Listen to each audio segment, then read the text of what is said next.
If you're waiting to feel confident before you act, you might be waiting forever.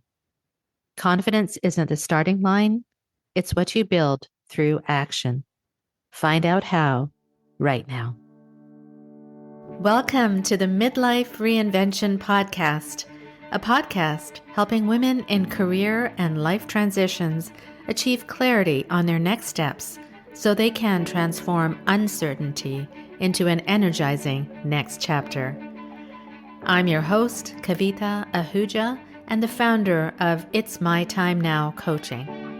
If you're wondering what's next in your career or life, you are in the right place. Through solo and guest episodes, you'll gain practical tips, tools, and inspiration to help you uncover blocks, gain confidence, and be, do, and have what you want. I rediscovered myself after the age of 50, and I know you can too. It's my time now to help you do just that. I'm so excited you're here. Let's dive in.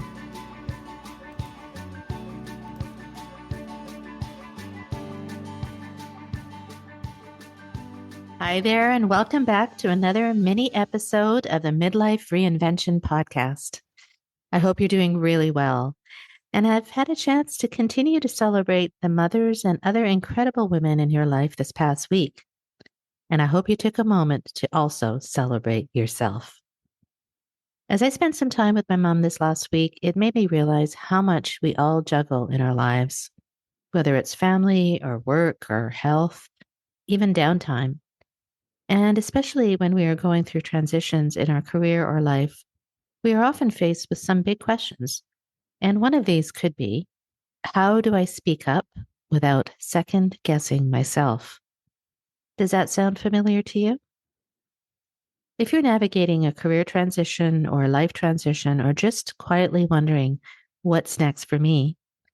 You're also probably familiar with self-doubt. You might even find yourself shrinking back in meetings or over-explaining your decisions or saying yes when everything in your body is screaming no. So today, I want to share a few practical takeaways from my recent conversation with Ivna Curry, who is a TEDx speaker, Forbes contributor, and host of the Speak Your Mind Unapologetically podcast. Not as a story recap, but just as tools that you can use right now. So the first lesson and tool is to share as to really understand that confidence isn't a trait, it's a practice. For example, Ivna didn't wake up one day full of confidence. She built it through action. She started small, speaking up in meetings, offering an opinion before she felt ready, and testing new ways to assert herself. And she noticed something crucial when she did that. Each time she used her voice, her stress levels dropped, and her sense of freedom grew. So if you're waiting to feel confident before you act, you might be waiting forever. Try flipping around. Act first and let the confidence catch up. That works. Taking small, courageous actions even when you're nervous. Speak up in one meeting. Share one idea before you've polished it to perfection. Say no to one thing that drains you. As I said, confidence is like a muscle. It strengthens every time you use it. And you don't have to feel ready. You just need to start. The second point is you don't have to choose between being kind and being strong. If you've ever held back for fear of sounding bossy or aggressive or just too much, especially in male-dominated environments, you're not alone. Many of us were raised to prioritize harmony over honesty. Ivna talked about balancing what she called feminine and masculine energy. That nurturing, collaborative presence many women naturally bring, that's not a weakness, it's a leadership strength. But in moments when clarity and conviction are needed, it's okay and often necessary to lean into decisiveness, to hold space, and to speak without apology. Think of it like this. Feminine energy invites, masculine energy asserts. And powerful communication often means knowing when to toggle between the two. So here's a simple way to try this. First, affirm someone's idea, which is feminine energy. Then, share your own perspective clearly and firmly, which is more of the masculine energy. And then open the floor again with curiosity, which goes back to the feminine energy. Remember, one doesn't cancel out the other. In fact, the balance of both is what makes your message land.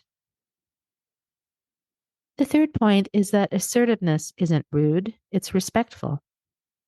Many of us were raised to be agreeable, accommodating, and selfless, especially in our careers.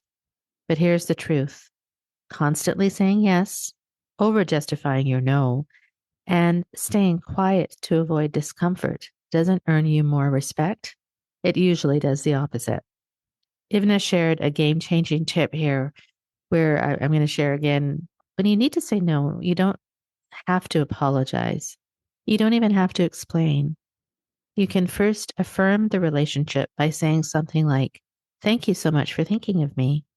Then you state your no without apology. For example, "I won't be able to take this on right now."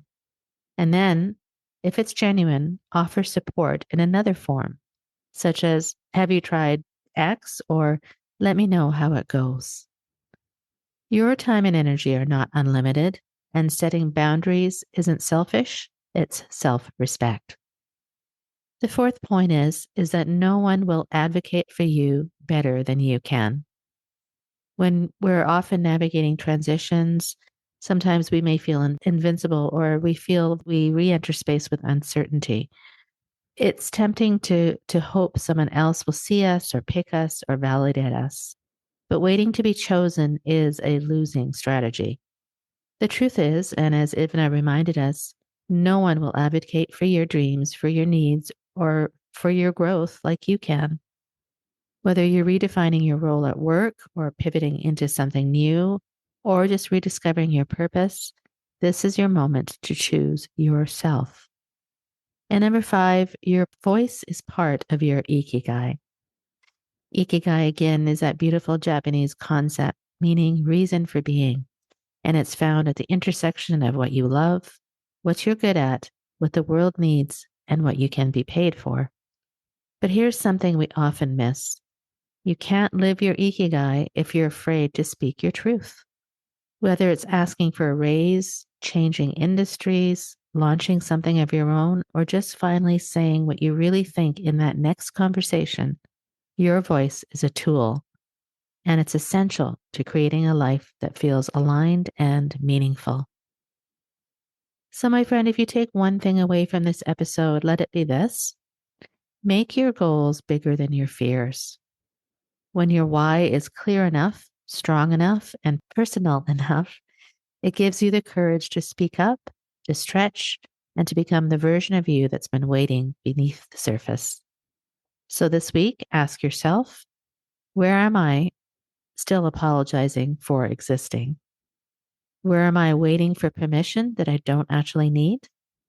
And more importantly, what would shift if I spoke up with both heart and conviction? You've got this. And if you'd like to explore more how to build your voice and confidence in this next chapter of your life, I'd love to support you. You can book a complimentary call with me with a link through the show notes, and I'm happy to discuss where you are now and where you'd like to be. So until next time, my friend, trust your voice. It knows the way.